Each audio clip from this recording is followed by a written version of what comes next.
Welcome to the Wisconsin Vegetable Gardener Extra. I'm Holly Baird. Well, today we're making sweet pickles, or bread and butter pickles, whatever you want to call them. So what we've done so far is we've combined about 4 quarts of pickling cucumbers, about 8 medium-sized onions. For us it was about 12 smaller onions because that's what we had gotten out of the garden, 3 garlic cloves, and then what we did is after we chopped all that up, we put that in the pot. We put about 1/3 of a cup of pickling salt in there, mixed that up, and then we added, it was about 1 inch or 2 of ice on top, and then we put that in the fridge, and it keeps in the fridge for about 3 to 12 hours. You want to let it soak and absorb that salt and that water and everything else. So we've gone to that stage now. So then you drain it. Then you're going to add items. You're going to add 3 cups of apple cider vinegar,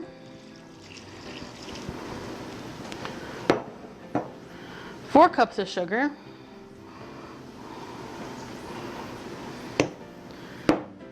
and then here I have some spices. I have some mustard seed, turmeric, and then some peppercorns.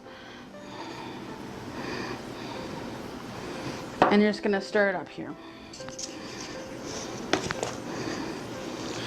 Okay, so as you can see, it's now well combined. So we've got this all stirred up. We're going to get over to the stove to get it. So we have this on the stove on high heat. And what we're going to do is we're going to wait until it comes to a boil. It's going to boil for about 5 minutes, and you can check it. You can see the liquid in there when it starts to boil. Boil it for about 5 minutes, and you're going to take it off the stove and pack it into jars, and we'll show that once it gets to that point. So as you can see, it's boiling. It's been boiling for about 5 minutes, and now we're going to go and get the pickles in the jar so we can put them in the canner. So now we're going to get these packed into the jars, and for those of you who are new at canning, you want to make sure you use certified mason jars with the 2-piece lids. We have the lids over here, and then we have the rings, and then also we have this tool which is really handy. It's got a magnet on the end of it to help get the lids out of the water lids on the stove here in this pot because the rubber on them needs to be softened. It also helps sanitize them as well. Then we have the jar lifter. That's really handy for lifting the jars out of the water bath canner. And then this tool right here is for measuring the headspace. For example, I'll show you, we're going to need a 1/2 inch headspace for these pickles. So let me get some of these packed in here.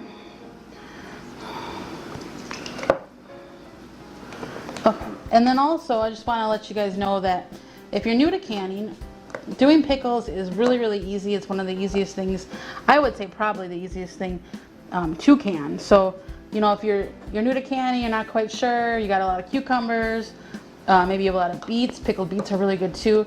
But you want to just make sure that you read your recipe before you start canning so you know you have all the ingredients, because some of them might have like some sort of spice that you don't have on hand already. So, but yeah, pickles are the easiest ones to do. So, top it off with the brine. I'm just going to measure for headspace. Looks like we're right there. Just going to grab a paper towel to wipe the rim off. And you always want to make sure you wipe the rim off because you want to get a proper seal. So if you don't do this, then you might not get a proper seal, which is bad because then your jar won't seal. And if a bunch of your jars don't seal, then you have to either reprocess them or eat them right away. So we got that one all set to go. And you just want to finger tighten. You don't want to jam it on there. So we got that one ready to go in the can. And the one thing is you might get a little bit too much liquid in there, so you can just take a spoon and back it out. It's not going to hurt anything.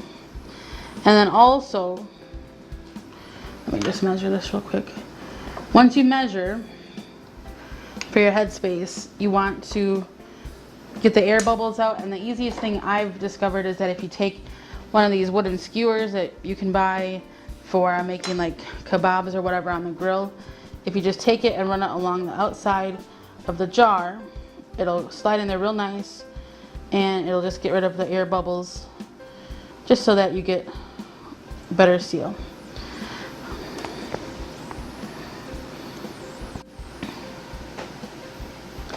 So now we've got our jars all filled and we got the lids on them, so we're gonna put them in the canner. But just real quick before we do that, I wanna mention to you some pointers. Our recipe called for 7 pints, but we ended up with 8, and that does happen. Sometimes you just end up with more, which is fine, just go ahead, process it. If you don't have a full jar, then what you wanna do, like what we did here, is you set it aside and you can put in the fridge for a couple days or eat it, whatever you wanna do.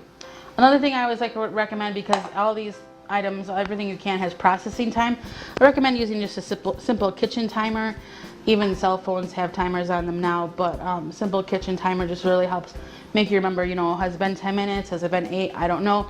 Just use a kitchen timer, it's much easier. So let's get these into the canner and we'll get them processed.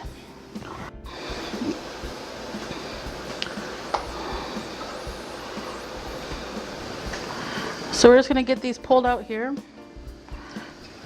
It's been 10 minutes, and I always like to just make sure I got all the extra water off of them. And you wanna place them on a towel, or if you have a cooling rack, we just use a towel.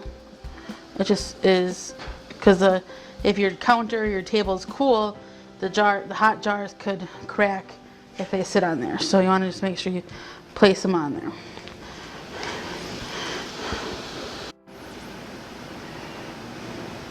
So now they're gonna seal, you're gonna hear them pop, they make these little popping noises, and then you want to let them cool down before you put them in their final storage place. You wanna make sure you label them also, and they're good for about a year. So as you can see, it's definitely really easy to make pickles, something you might wanna try.